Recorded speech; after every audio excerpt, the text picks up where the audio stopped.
Now I'm going to introduce the student speakers, Teresa Chin and Ted Troutman. Teresa Chin, a native of Fullerton, which is quite near Irvine, Kara's hometown, is getting a third degree from Cal today.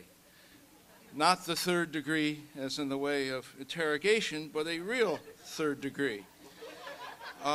She graduated from Cal undergraduate with a degree in integrative biology. Then, in 2009, she received a Master of Public Health in Maternal and Child Health. As an undergraduate, she wrote a popular column for the Daily Cal, the student newspaper, called Sex on Tuesday. Before coming back to get her public health degree, she spent 2 years as a high school math and chemistry teacher. After graduation today, Teresa will work as a science and tech producer for youth radio. She is a multimedia threat and is pursuing a writing career as well. She is finishing a college textbook on climate change for UC Press and has a couple of other book projects in the wings. First up, Teresa.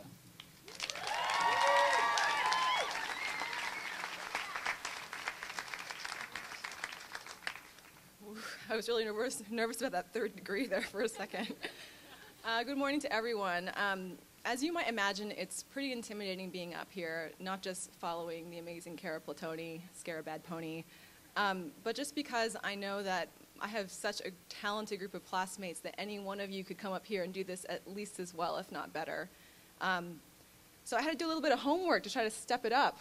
And that involved watching a lot of graduation speeches by student speakers. And you'll notice that there's actually kind of a formula if you've watched enough of these. Something about, oh boy, what good times we've had. Remember that really funny thing, ha ha ha. And don't worry about the economy, all that stuff will be fine. Yay! Well, I've never been that good about following formulas, as some of my, especially Oakland North cohort know. One of the first stories I worked on here was on this tiki arson fire story. This tiki bar in Oakland burned down, and I remember I was pretty new to journalism. I came in with a lead, which is the beginning of the story, and I sent it to Cara, and Cara immediately wrote me back being like, really? Because it was set to the Gilligan's Island theme song and had tiki lyrics summarizing the entire story. But she let me do it. She said, it works as long as you sing it. You can go online and find that. And I did, with the help of Laura Hautala and Ted Troutman. And I've worked at one major newspaper since then. I actually got some journalism chops. And I can tell you that kind of stuff usually doesn't fly. When you say, I want to sing my lead, they're just like, right. Creativity is something that it's plentiful here at J School, but it's only encouraged to a point when you get out there into the real world. And we'll find, as we come from this place, that the ideas that were embraced here at journalism school it's be much more challenging to promote those in the future. And I think that's too bad, because journalism, as we've all known and heard for the last several years, is in a crisis. And if we stick too much to the formula, how will we ever make it through? Just as Cara showed us with tape and going from analog to digital, journalism is changing. But it's not quite safe, is it? It's a risk. Any kind of change is a risk. And although I'm going to stick a little bit to the formula here with my graduation speech, I'd like to say to all of you, don't forget to twist it up a little bit. Take the formula and change it, because that's the only way that we'll really embrace something truly spectacular. So to get through this speech, I'm going to embrace a little bit of a radio trick. You heard from Tom Goldstein that I came in for print and I ended up with radio as a surprise. And some of my classmates are going to help me out here. Sila? Can you help me out with this little trick here? Teresa? Yeah, I can. Yeah, I need some help trying to get through this speech. Do you have any ideas? I do, actually. I think you're saying that you want to slow jam this graduation speech. I think I do. That's a great idea. Oh, yeah. Oh, yeah, that's way better. Now, doesn't it seem like just yesterday we were standing here for the first time, meeting each other, maybe sizing each other up a little bit? I think back to those impressions now, the friends we didn't know we'd make, the colleagues whose work we'd never seen. We were just strangers about to be thrown into the mix together. It's amazing how much can change in just 2 short years. Oh, yeah. Time to check out the competition. Grad school's looking pretty good on day 1.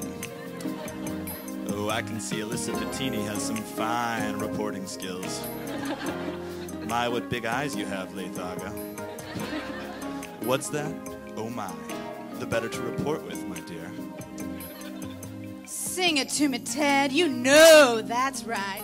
Sleeping in lower news day and night. Later on in the hyperlocals, we had the chance to work much more closely together as teams. Richmond Confidential did some really in-depth coverage of the city's election. Mission Local captured the magic of the Giants World Series win. And Oakland North continued its tradition of riot coverage and one of the most bizarre mayoral races in recent memory. This is where I learned the value of collaboration and great reporting, and I think it's a lesson a few newsrooms could benefit from. That's right. We got a beat to cover, and we want to keep that coverage deep. Don't you know 1 is the loneliest number when you're on deadline? Let's get together, yeah, yeah, yeah, and make our stories better. You know, I almost didn't come to journalism school, and it wasn't because I didn't want to be here. Unlike many of you, I didn't start school with years of newspaper, radio, or TV experience, and all the bylines I had were a couple of embarrassing college advice columns, if you want to call them that, and academic papers. And I really wasn't sure I could measure up to the talent I know I'd find here. I was really afraid to take a chance at something and fail, particularly when I really cared about it. Gotta make up your mind, baby. Stacey Red ain't gonna wait forever. But aren't you glad you did become a part of the press? You even got to wear that J-prom dress. That's true. Clearly, I did take that chance.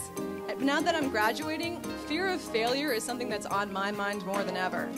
Whether you're debating an unpaid internship at your dream outlet, financing your own documentary, or getting friendly rejections pitching your master's thesis, the world of journalism is full of opportunities for new reporters and their ideas to fail.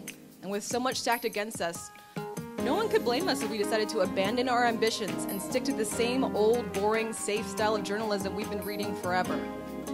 Don't you go chasing waterfalls, baby. Please stick to the nut graphs and cliches that you're used to. Take it from the TLC. That's what reporting's supposed to be. But then I think back to those early days of our time here, when the word graduate still meant a bar on college in Claremont. If we had stuck to being safe back then, we never would have done the things we're so proud of now, like starting a funny historical news website or a women's business and fashion magazine.